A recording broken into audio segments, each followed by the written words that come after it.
Good morning students. जैसे कि हमने प्रीवियस क्लास में पढ़ा था पार्ट 4, अब today we shall read part 5। मैं बात कर रहा था जीरो आर्टिकल्स की बात कर रहा था। तो मैंने जीरो आर्टिकल्स में कल मैंने बताया था कि प्रॉपर नाउन्स के पहले कभी भी कोई भी किसी भी तरह का कोई आर्टिकल यूजेस नहीं होता है। तो मीन्स वो ब्लैंक जो कभी आपके एग्जाम में आ जाए तो आपको वहाँ पे क्या करना है, क्रॉस फिलअप करना है। मतलब जैसे आपके एग्जाम सेंटेंस में इस तरह कभी होता है, मैंने ऊपर बताया भी था, प्रीवियस क्लास में हमने जाना भी था। तो क्रॉस का मतलब होता है जीरो आर्टिकल। प्रॉपर नाउन के पहले कभी भी किसी भी तरह का कोई भी आर्टिकल यूज नहीं होता है। नेक्स्ट पॉइंट की हम बात करते हैं तो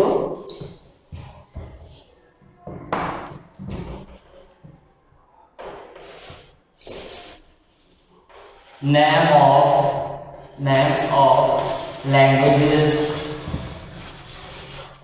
cities, months, seasons,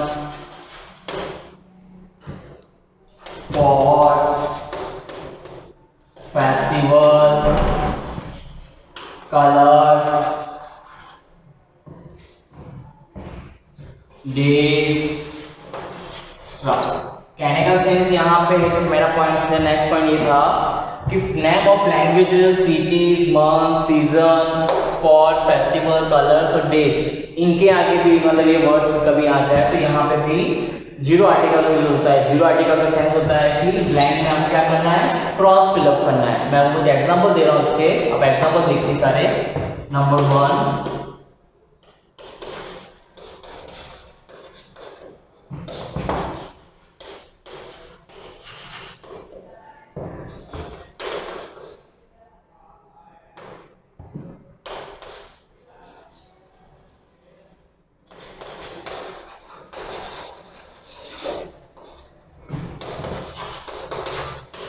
nowadays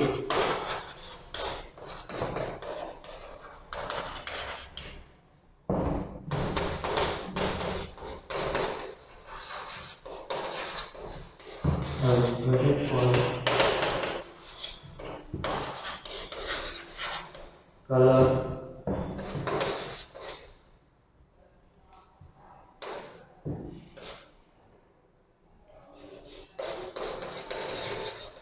Deepavali, festival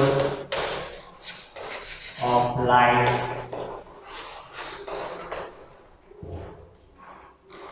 मैंने आपको कुछ एग्जाम्पल दे रखे हैं। जैसे कि मैंने आपको बताया कि जीरो आर्टिकल की बात कर रहे हैं। जीरो आर्टिकल का मतलब होता है हमें कभी ब्लैंक हो तो ब्लैंक में क्या करना है, क्रॉस फिलअप करना है। मैंने नेक्स्ट पॉइंट पढ़ लिया है, नेम ऑफ कोई लैंग्वेजेस हो, cities, month, season, spots, festival, colours, days, इनके कभी ऐसे कोई वर्ड्स मतलब आपको नजर आए तो वहाँ पे आपको जैसे ब्लैंक का भी फिलअप करना हो तो यहाँ पे क्या आता है, जीरो आर्टिकल आता है। जीरो आर्टिकल की मैं बात करूँ तो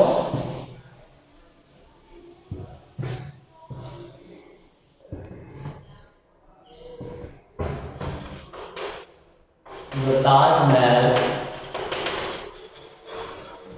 is situated in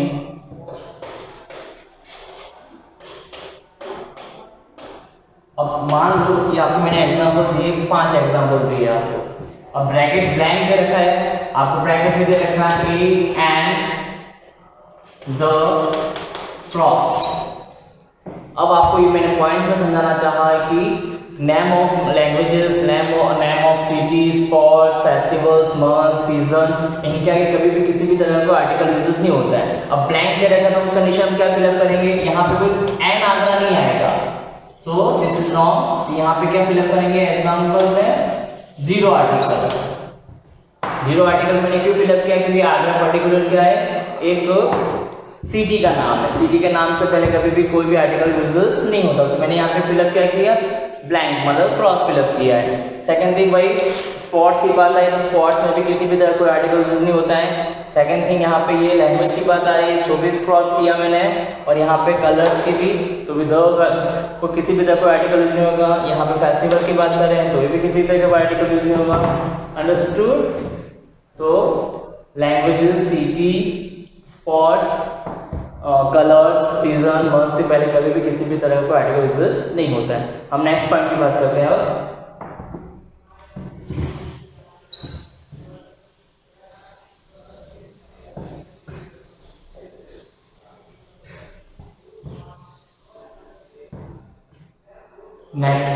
एग्जाम्पल करें तो मीन्स ऑफ ट्रांसपोर्ट,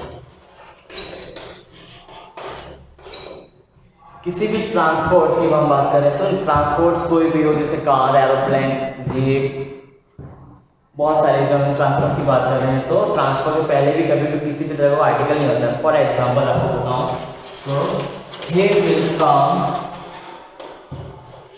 बाय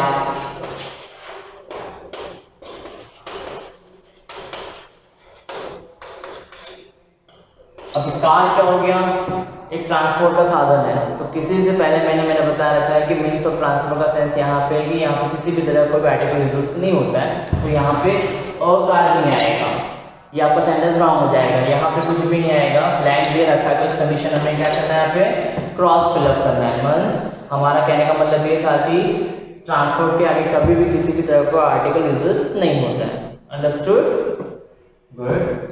तो ये तो रहा आर्टिकल्स की बात। जैसे हमने आर्टिकल्स के बारे में जाना, आर्टिकल्स दो टाइप्स के होते हैं, इंडेफिनिट आर्टिकल और डेफिनिट आर्टिकल।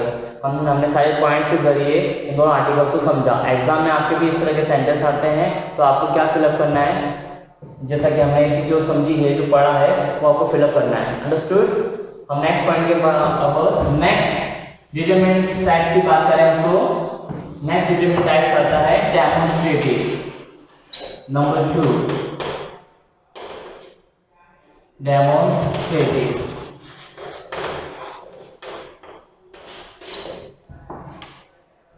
डेमोन्स्ट्रेटिव में 4 वर्ड्स आते हैं, दिस,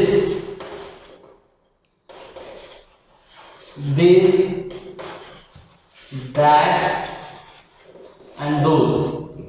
इन चारों वर्ड्स को कहते हैं डेमोन्स्ट्रेटिव। अंडरस्टूड? डेमोन्स्ट्रेटिव का मतलब होता है टू इंडिकेट समवन। अब हम बात करें हम इसकी, दिस, दो, दैट, दोज, ये दोनों क्या करते हैं, क्लोज टू द स्पीकर, और ये होता है distant to the speaker. these ये क्या होते हैं दोनों, क्लोज टू द स्पीकर का मतलब होता है कि कोई चीज हमें बात में बतानी हो, मतलब हमारे से काफी क्लोज स्पीकर के, तो वहां पे these और these का प्रयोग होता है। वही चीज स्पीकर के डिस्टेंस में कोई चीज हो तो वहां पे that और those का यूज होता है। अब ये दोनों सिंगुलर में यूज किए जाते हैं और ये दोनों जो होते हैं वो प्लूरल में यूज किए जाते हैं। अंडरस्टूड? दीज और दैट का आते हैं सिंगुलर फॉर्म में आते हैं और दीज और दोज प्लूरल फॉर्म में आते हैं। अब एग्जांपल की हम बात कर रहे हैं तो यहाँ पे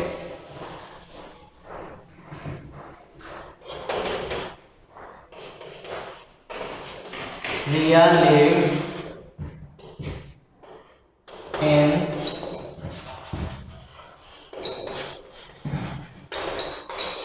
एग्जाम में आपके इस तरह के सेंटेंस आते हैं। फॉर एग्जाम्पल, थैंक यू,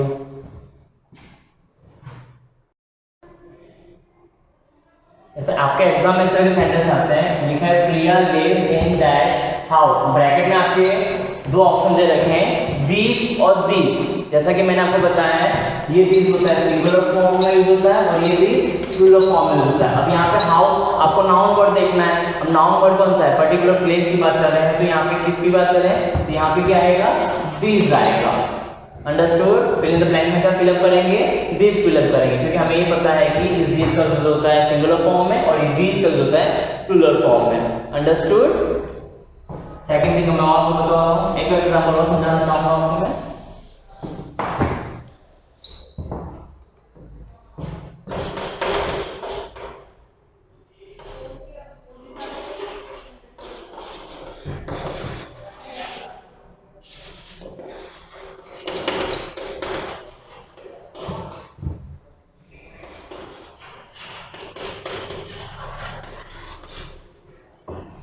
और आपके ब्रैकेट में दैट और दोज दे रखा है और यहाँ पे प्लूरल की बात कर रहे हैं तो यहाँ पे तो हेल्पिंग वर्ब क्या है, प्लूरल वर्ब होने के चलते हम दोनों में क्या फिलअप करेंगे, दोज फिलअप करेंगे। क्या फिलअप करेंगे, सेंटेंस में हम दोज फिलअप करेंगे। अंडरस्टूड? आपको डेमोन्स्ट्रेशन सारे समझ में आ गए।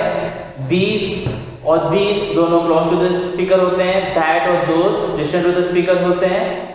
अंडरस्टूड। अब आपके एग्जाम सेंटेंस किस तरह के आते हैं मैंने बता रखा है। दीज और दैट दोनों सिंगुलर फॉर्म में यूज होते हैं, दीज और दोज प्लूरल फॉर्म में यूज होते हैं। आपके सेंटेंस एग्जाम इस तरह से आते हैं, ब्रैकेट में दीज और दोज, दीज दे रखा है, उस कंडीशन में हमें क्या देखना होता है, नाउन प्लूरल नहीं है सिंगुलर है ये देखना होता है। तो जैसे सिंगुलर नाउन होगा तो दीज आएगा और प्लूरल नाउन होगा तो दोज आएगा। ठीक है, understood. Okay, thank you.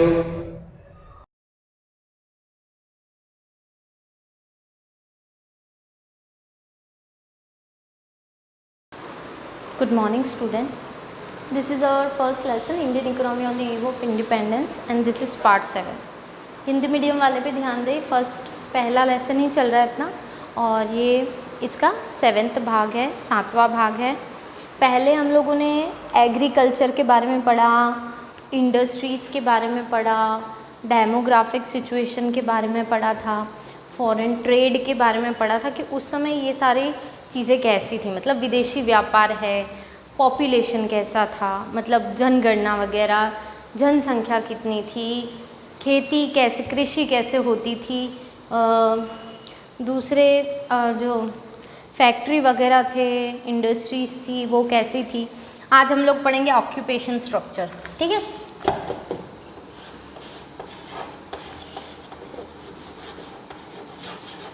Occupation structure. Occupation structure का मतलब होता है कि व्यवसाय ढांचा, स्ट्रक्चर मतलब ढांचा और ऑक्यूपेशन मतलब व्यवसाय। तो ये व्यवसाय ढांचा कैसा था, मतलब लोग उस समय किस तरह का व्यवसाय करते थे, नौकरी करते थे कि धंधे करते थे कि खेती करते थे, और कैसे वो अपना जीवन यापन उस समय करते थे, कितने लोग क्या करते थे उसके बारे में पढ़ेंगे। तो इसमें सबसे बड़ा भाग था, largest part in agriculture. Same ये चीज़ मैंने आपको 10th में पढ़ाई है, सी और डी क्लास को, उनको पता होगा। तो लार्जेस्ट मतलब सबसे बड़ा जो हिस्सा था वो खेती करता था। क्या करता था? खेती।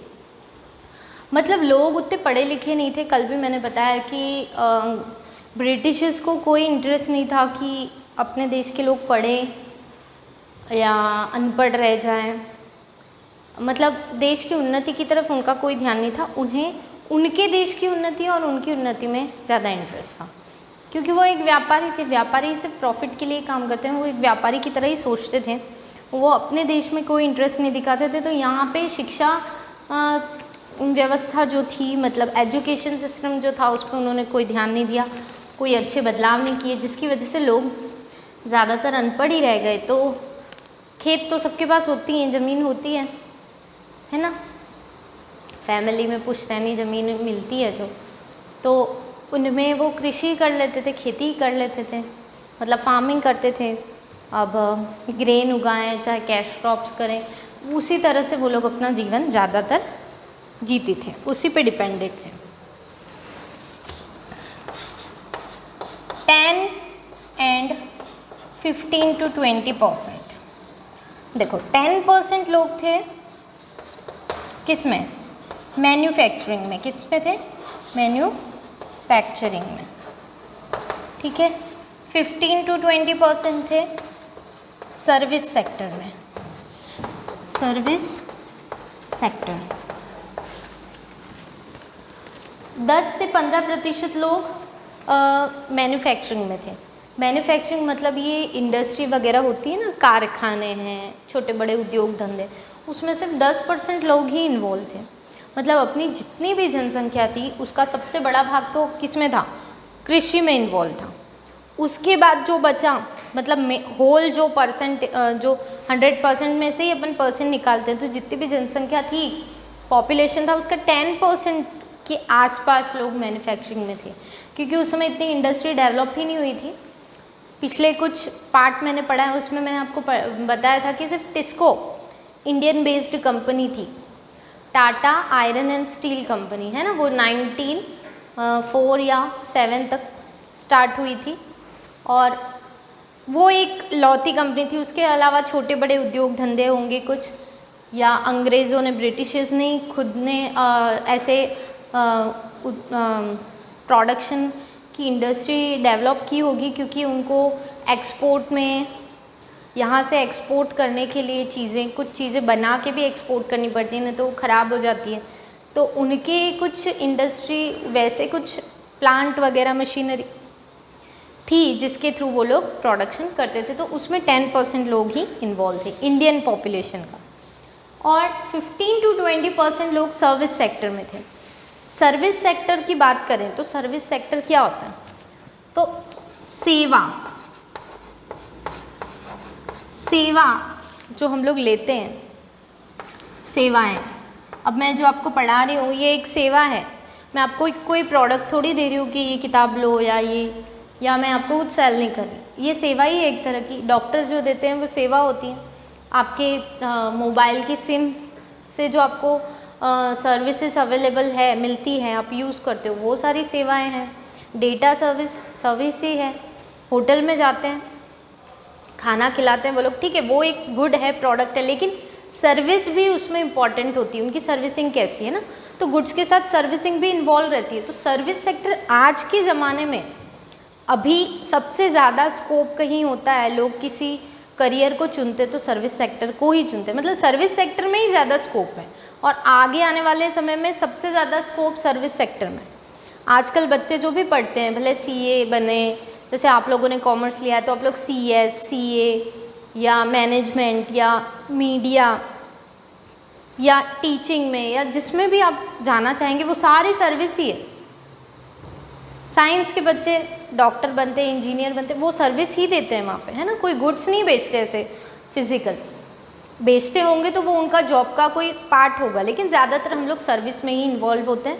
तो अब सर्विस बहुत डेवलप हो गई। अपन अमेरिका और उस तरफ जाएं जो पूरी तरह से डेवलप्ड कंट्री है, तो वहाँ पे सर्विसेज बहुत ज़्यादा है और सर्विस सेक्टर में ही लोग जाते हैं, क्योंकि वहाँ पे ज़्यादा डेवलपमेंट होने की वजह से हर तरह की टेक्निक, हर तरह के सुविधाएं अवेलेबल रहती हैं। उनको मैनेज करने के लिए सर्विस सेंटर्स होते हैं या सर्विस प्रोवाइडर्स होते हैं, है ना। उसी लिंक में अलग अलग जॉब अकर होती रहती है, बनती रहती है, नई नई जॉब रोज़ बनती है, रोज़ पैदा होती है, मतलब ज़रूरत पड़ती है ऐसे लोगों की सर्विस सेक्टर में।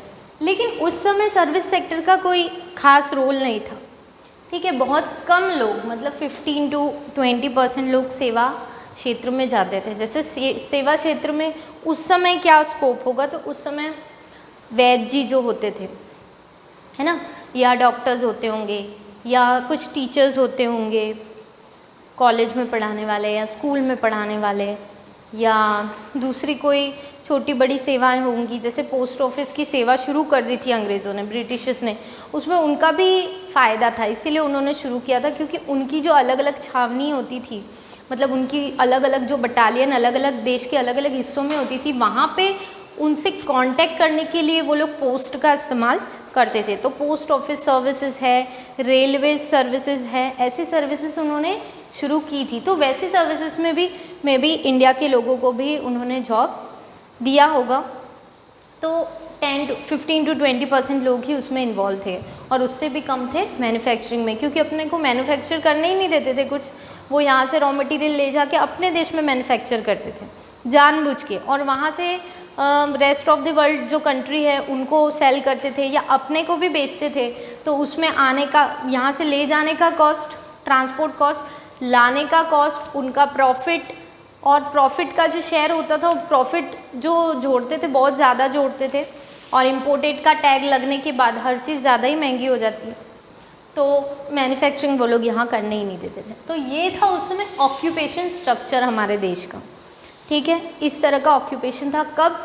इंडिपेंडेंस से जस्ट पहले, क्योंकि इसका असर इंडिपेंडेंट के बाद भी हम पे पड़ने वाला था, क्योंकि ये सारी जो प्रॉब्लम थी इनको ओवरकम करके हमें आगे आना था, जो स्टेप बाय स्टेप धीरे धीरे हो सकता था। अब नेक्स्ट अपन पढ़ेंगे इंफ्रास्ट्रक्चर।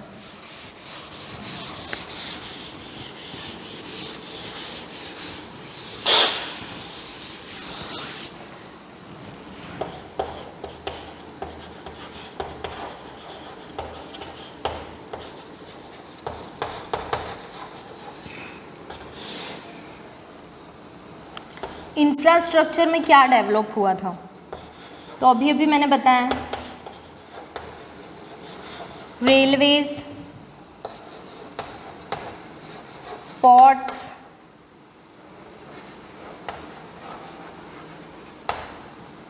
वाटर ट्रांसपोर्ट्स,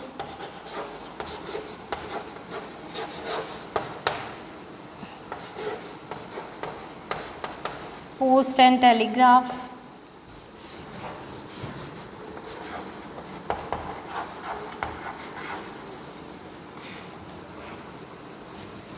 तो ये कुछ सेवाएं थी जो उन्होंने खुद अपनी मर्जी से शुरू की थी और इसमें उनका खुद का कोई ना कोई प्रॉफिट था, कोई बेनिफिट था, इसीलिए उन्होंने शुरू किया। तो रेलवेज क्यों शुरू किया उन्होंने?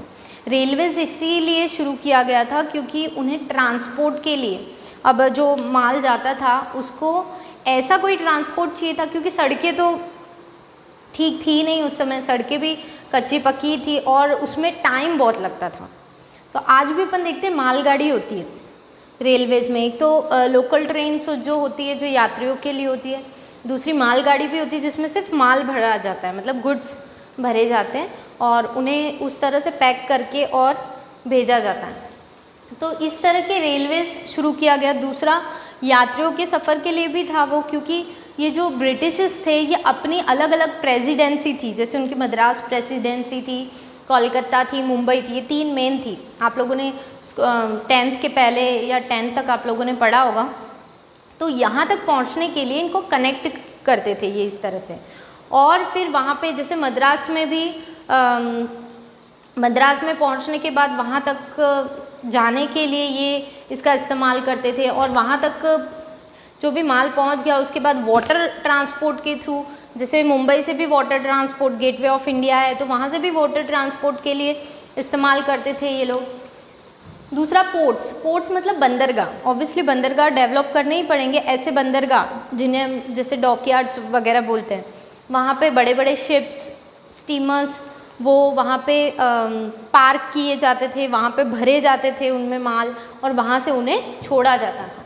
वाटर ट्रांसपोर्ट ऑब्वियसली ऐसे शॉर्ट से शॉर्ट वाटर ट्रांसपोर्ट के वेज ढूंढे गए जो जल्दी पहुँच जाए, जहाँ पे ज़्यादा प्रॉब्लम ना आए। पोस्ट एंड टेलीग्राफ मैंने बताया कि एक दूसरे को इन्फॉर्म करने के लिए कि यहाँ पे स्थिति कैसी है और वहाँ पे स्थिति कैसी है, कोई विद्रोह तो नहीं कर रहा, मतलब रिवॉल्यूशनरी जो होते थे वो अक्सर रिवॉल्यूशन के अंदर कुछ ना कुछ छोटी बड़ी वाद विवाद होते रहते थे उन लोगों के, तो उसके लिए वो लोग एक दूसरे को इन्फॉर्म करते थे कि तुम लोग सतर्क रहना, हो सकता है कुछ हमला हो जाए या ऐसा कुछ। तो इन सब चीज़ों के लिए भी पोस्ट और टेलीग्राफ का इस्तेमाल होता था। उसके बाद कहीं कहीं पे रोड भी डेवलप किए गए, वो भी ट्रांसपोर्ट के पॉइंट ऑफ व्यू से किए गए। रॉ मटेरियल मतलब कच्चा माल,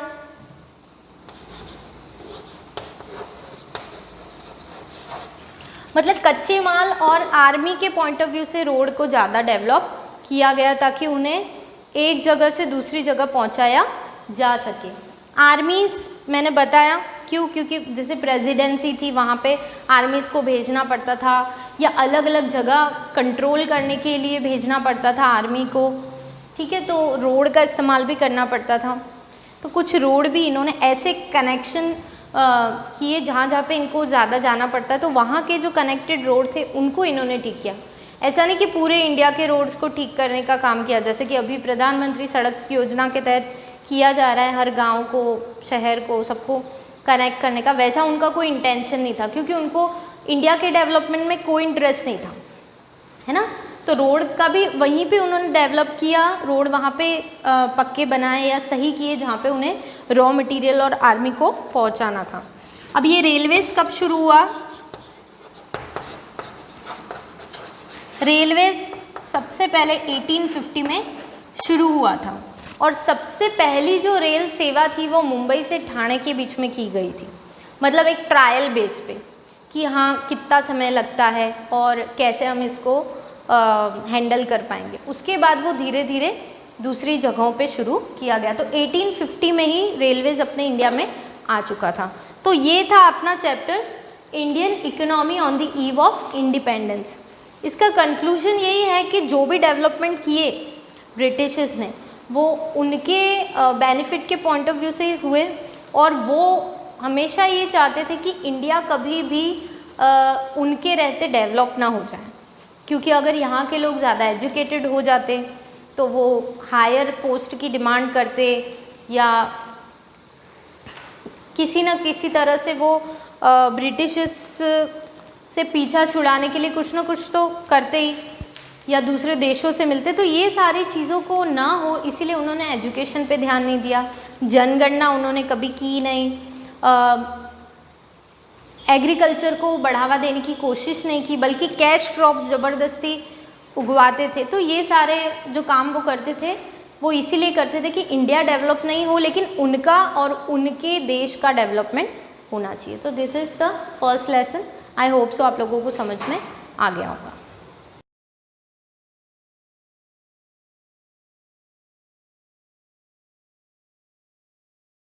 सेकेंड, लेखांकन की आधारभूत शब्दावलियाँ यानी बेसिक अकाउंटिंग टर्मिनोलॉजी। हमने संपत्तियों तक पढ़ लिया था दोस्तों। अब हम पढ़ने जा रहे हैं नेक्स्ट 8वां पॉइंट, देयता यानी प्राप्तियाँ, जिनको हम रिसीवेबल बोल सकते हैं। क्या बोल सकते हैं? रिसीवेबल यानी कि प्राप्तियाँ।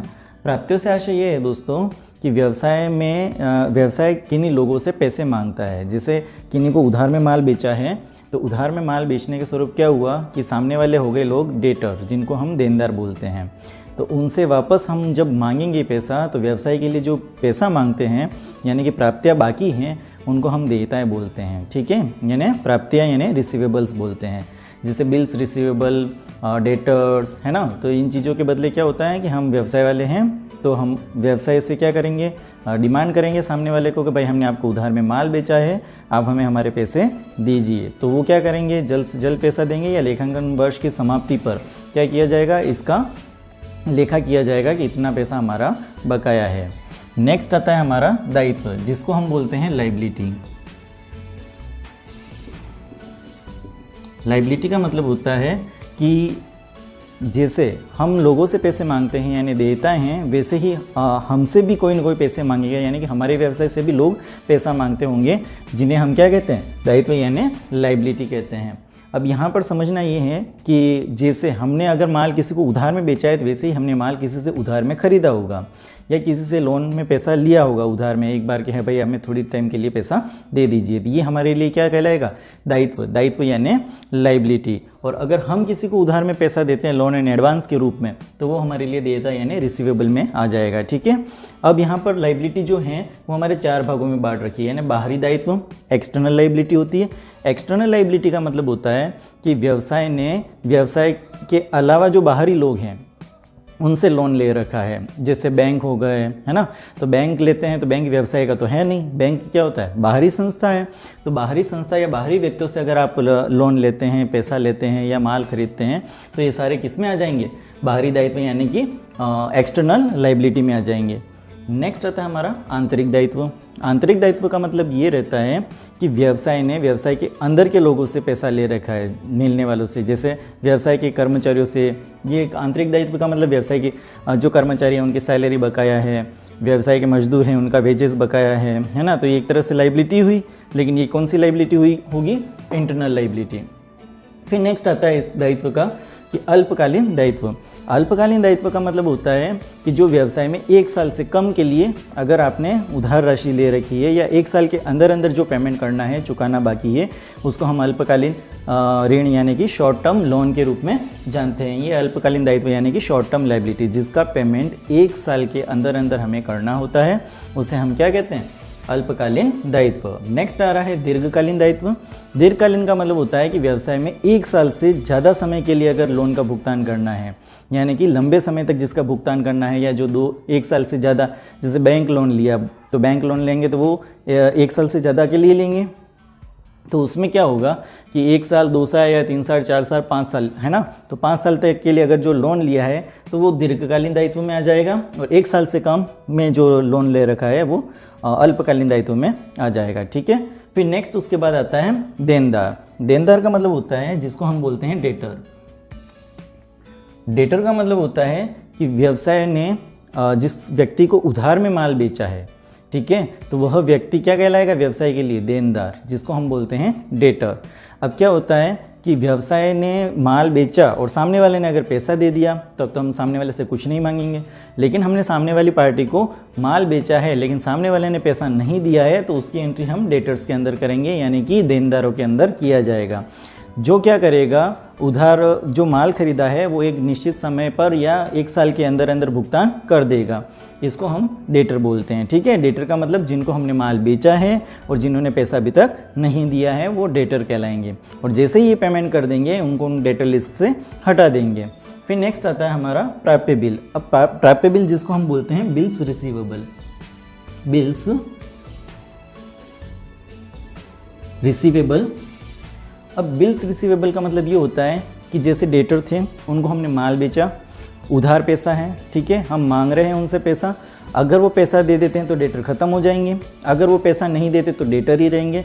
लेकिन उन्होंने क्या किया कि एक बिल लिख करके दे दिया हमें, जिसे हम कहेंगे बिल्स रिसीवेबल। डेटरों ने बिल एक्सेप्ट करके दे दिया, बिल लिख करके दे दिया हमें, और हमने उसको रख लिया या बैंक से डिस्काउंटेड करवा लिया, तो उस कंडीशन में डेटर तो खत्म हो जाएंगे, लेकिन हमारे पास क्या बच जाएगा? प्राप्य बिल यानी बिल्स रिसीवेबल आ जाएगा। अगर बैंक से हम ले लेंगे पेमेंट तो हमारा बिल भी खत्म हो जाएगा, ठीक है। तो यानी कि डेटर एक वचन लिख के देता है कि मैं इस तारीख को आपको पेमेंट कर ही दूंगा, जिसे हम क्या कहते हैं? Bills receivable. यानी कि एक तरह से प्रॉमिसरी नोट भी मान सकते हो आप, और इसको आप क्या मान सकते हो? एज शपथ पत्र भी मान सकते हो कि भाई हम इस तारीख को आपको पेमेंट कर देंगे, ठीक है। तो ये कहलाता है प्राप्य बिल यानी बिल्स रिसीवेबल। नेक्स्ट आता है हमारा लेनदार। लेनदार का मतलब होता है क्रेडिटर। क्या होता है? क्रेडिटर। क्रेडिटर का मतलब होता है कि व्यवसाय ने किसी से माल खरीद रखा है उधार में, या व्यवसाय ने किसी लोगों से पैसा ले रखा है उधार में, शॉर्ट टर्म लोन ले रखा है उन्होंने उधार में, तो वो चीज़ कहलाएगी क्रेडिटर। वो पार्टियाँ क्या कहलाएगी? क्रेडिटर, है ना। तो क्रेडिटर का मतलब क्या हुआ कि जिनसे हमने उधार में माल खरीद रखा है, जिनको पैसा चुकाना बाकी है, यानी कि व्यवसाय को पैसा चुकाना बाकी है, तो ये कहलाएगा लेनदार यानी क्रेडिटर, ठीक है। व्यवसाय द्वारा लोगों को पैसा चुकाना जो बाकी है वो लेनदार, और व्यवसाय को पैसा जो चुकाएंगे वो देनदार, यानी कि ये दोनों एक दूसरे के अपोजिट होते हैं। इनको हमने माल बेचा होता है और इनसे माल हमने खरीदा हुआ होता है। अब क्रेडिटर के बाद आता है बिल्स पेबल, यानी कि देय बिल, जिसे हम क्या बोलते हैं? Bills payable. अब bills payable just bills receivable का अपोजिट है। अब बिल्स रिसीवेबल बता दिया है, तो बिल्स पेबल का मतलब क्या होगा कि ऐसा बिल जो व्यवसाय द्वारा सामने वाली पार्टी को प्रॉमिसरी नोट के रूप में लिख के दिया जाएगा कि हम इस तारीख को आपको पेमेंट कर देंगे, तो वो कहलाएगा बिल्स देय बिल यानी बिल्स रिसीवेबल। समझ में आ गया? यानी कि बिल्स रिसीवेबल किससे कनेक्टेड होता है? लेनदारों से, और यहाँ पर प्राप्य बिल किससे कनेक्टेड होता है? देनदारों से, है ना। तो यहाँ पर ये समझना है कि व्यवसाय को जिन लोगों को पैसा चुकाना बाकी है उनके लिए या तो बिल्स पेबल लिख के दे दे या उनको क्रेडिटर में नोट कर ले। अगर हम बिल्स पेबल की एंट्री कर देते, बिल्स लिख करके दे देते, तो हमारे क्रेडिटर कम हो जाएंगे, ठीक है। फिर नेक्स्ट आता है प्रत्यक्ष व्यय, जिसको हम बोलते हैं डायरेक्ट एक्सपेंसेस। क्या बोलते हैं? Direct expenses. प्रत्यक्ष व्यय यानी डायरेक्ट एक्सपेंसेस। अब डायरेक्ट एक्सपेंसेस का मतलब ये होता है कि व्यवसाय किन्हीं चीज़ों का, व्यवसाय जो करता है मतलब किन्हीं चीज़ों का, जैसे कपड़ा बनाने वाली कंपनी है, ठीक है, वो अगर कपड़े बनाती है ना, कपड़ा बनाती है तो धागे लाएगी, तो धागे लाना, कपास लाना, ये सारी चीज़ें जो हैं वो डायरेक्ट एक्सपेंसेस हो जाएगी, और उसके लिए लगेगी मजदूरी। जो माल को बनाती है वो सारी चीज़ें क्या कहलाएगी? प्रत्यक्ष व्यय यानी कि डायरेक्ट में आ जाएगी। जैसे मशीनें चलेगी तो फ्यूल चाहिएगा, पावर चाहिएगा, है ना, फैक्ट्री होगी तो फैक्ट्री का रेंट लगेगा, तो ये सारी चीज़ें प्रत्यक्ष व्यय में आ जाएगी, यानी डायरेक्ट एक्सपेंसेस हो जाएंगे। लेकिन दूसरा आता है अप्रत्यक्ष व्यय, जिसको हम बोलते हैं इनडायरेक्ट एक्सपेंसेस। क्या बोलते हैं? Indirect expenses. अब इनडायरेक्ट एक्सपेंसेस से मतलब क्या है कि व्यवसाय के संचालन के दौरान, यानी कि बिजनेस जो है वो रनिंग करता है, उसके दौरान जो भी एडिशनल खर्चे होते हैं, यानी कि माल को बनाने के अलावा वस्तु को कंप्लीट करते हैं, निर्मित करते हैं, पूरा फाइनिश्ड गुड्स करते हैं, उसके बाद जो प्रोसेस होता है वो इनडायरेक्ट एक्सपेंसेस का शुरू होता है। जैसे ऑफिस बनाना पड़ेगा, भाई फैक्ट्री तो है लेकिन ऑफिस भी चाहिएगा। अब ऑफिस में जो एम्प्लॉय हैं, क्या वो एम्प्लॉय माल बनाते हैं? नहीं, वो एम्प्लॉय क्या करेंगे? मेंटेन करेंगे, भाई कोई अकाउंटेंट होगा, कोई मैनेजर होगा, ये सारी चीज़ें जो इनको सैलरी वैलरी दी जाएगी, तो ये किस में कहलाएगी? Indirect expenses. यानी कि ऑफिस का जो इलेक्ट्रिसिटी बिल होगा वो इनडायरेक्ट एक्सपेंसेस होगा। क्या ऑफिस में फ्यूल चाहिएगा? नहीं, ऑफिस में फ्यूल नहीं चाहिए, वो तो फैक्ट्री में चाहिए। लेबर कहाँ काम करेंगे? फैक्ट्री में करेंगे। तो फैक्ट्री जो हुए, फैक्ट्री एक्सपेंसेस, ये लेबर एक्सपेंसेस जो हैं वो सारे किस में आएंगे? प्रत्यक्ष व्यय यानी डायरेक्ट एक्सपेंसेस में आएंगे। और इनडायरेक्ट में कौन से आएंगे? जो माल कंप्लीट हो जाता है उसके बाद का जो प्रोसेस होता है, जैसे पैकिंग वैकिंग करना या फिर एडवर्टाइज करना, इंश्योरेंस करना, है ना, फिर उसके बाद बस फ्लाइट हो जाता है, ट्रांसपोर्टेशन खर्चा हो जाता है, ये सारी चीज़ें किस में आ जाएगी? इनडायरेक्ट एक्सपेंसेस में आ जाएगी। यानी कि माल कंप्लीट होने के बाद के जो प्रोसेस के खर्चे हैं वो सारे क्या आ जाएंगे? इनडायरेक्ट एक्सपेंसेस में आ जाएंगे। अब हम देखते हैं आयगत प्राप्तियाँ। आयगत प्राप्तियों का मतलब होता है कि ऐसी इनकम जो एक तो रेगुलर हो, ठीक है, और दूसरा उसका नेचर किस टाइप का हो? रिकरिंग नेचर का हो, मतलब वो बार बार आए। जैसे हम आयगत प्राप्तियों में ले लेते हैं कि हम माल को खरीदते हैं और बेचते हैं, यानी कि किन्हीं सेवाओं को अगर हम देते हैं तो माल बेचना रोज का काम हो जाएगा हमारा। और रिकरिंग नेचर का मतलब हो जाएगा कि जो बार बार रिपीटेड होता रहेगा, ठीक है।